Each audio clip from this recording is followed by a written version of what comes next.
peut-être que je parle dans le micro aussi. Ah ouais, pardon.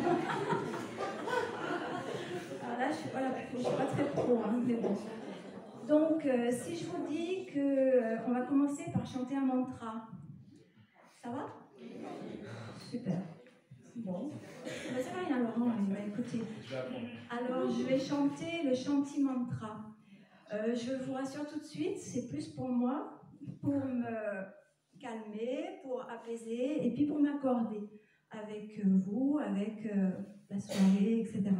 Et de toute façon, ça fait du bien à tout le monde aussi. Donc, vous le connaissez, le Shanti Mantra? Om Sahana Bhavatu. Si vous voulez chanter, hein, ne vous gênez pas. Après, il y a des mélodies qui sont un petit peu différentes, mais c'est pas grave. Donc, avant de chanter un mantra, on va déjà bien s'installer sur nos sièges. Imaginez que vous êtes à votre cours de yoga au tout début du cours, puisque c'est un mantra qu'on chante en général, traditionnellement, à l'entrée d'un cours de yoga. Et donc, vous êtes bien assis sur votre siège. On a les pieds bien ancrés dans le sol, le dos collé au dossier. Et puis, si vous voulez fermer les yeux, vous les fermez. Si vous voulez les garder ouverts, vous les gardez ouverts. Vous faites vraiment comme vous sentez.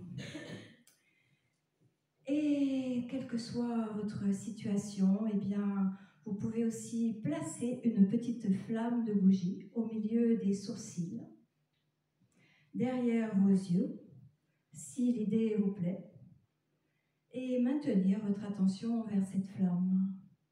Et je vais commencer à chanter, donc si vous voulez joindre, ne vous gênez pas.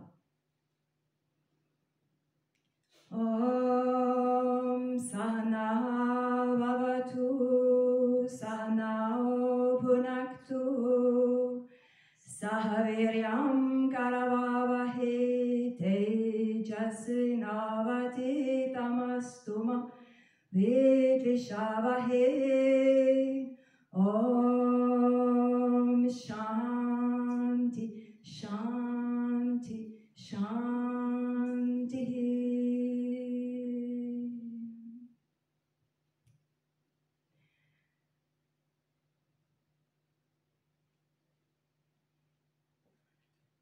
Et doucement, doucement, vous pouvez ouvrir les yeux, revenir sur votre siège après ce petit voyage cosmique.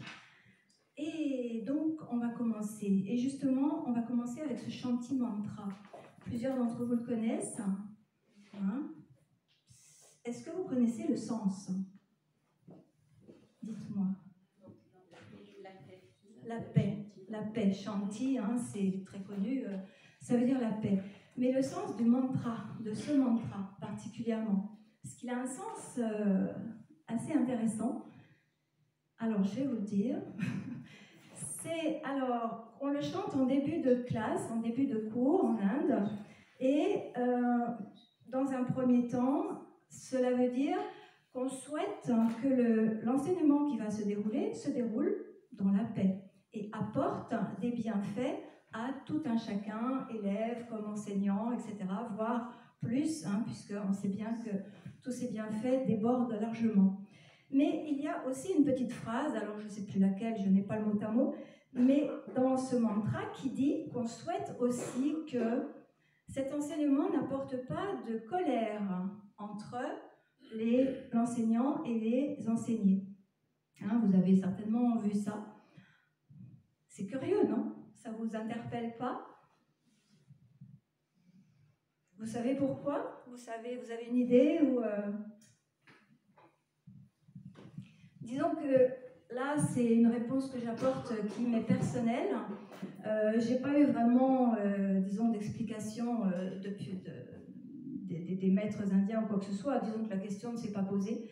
Mais pour moi, c'est parce que le yoga, vous serez peut-être d'accord, peut-être pas d'accord, j'en sais rien, mais ça nous dérange. Vous êtes d'accord avec ça? Non? Bon, ok. Le yoga, disons que ça dépend aussi comment on le pratique, mais le yoga, quand on avance un petit peu dans les enseignements, on se rend compte que ça remet en question beaucoup de choses. Hein, ça remet en question notre vision de la vie, ça remet en question même les fondements de ce sur quoi on avait basé notre vie. En tout cas, c'est mon cas, hein, je parle pour moi bien sûr. Et donc, quand on est avec un enseignant qui nous guide sur ce chemin, qui est parfois semé de grosses difficultés, d'embûches, de douleurs même, parce qu'on va voir un peu au fond ce qui se passe et des fois c'est pas joli joli, eh bien on peut tout à fait avoir tendance à être en colère avec le prof. Mais qu'est-ce qu'il me raconte là? Qu'est-ce qu'il veut que je fasse? Non mais ça va pas, j'en ai marre, je m'en vais, enfin bref, tout un tas de choses comme ça. Et donc ce mantra-là vient pour nous aider à maintenir la paix avec un enseignant, même dans ces moments-là.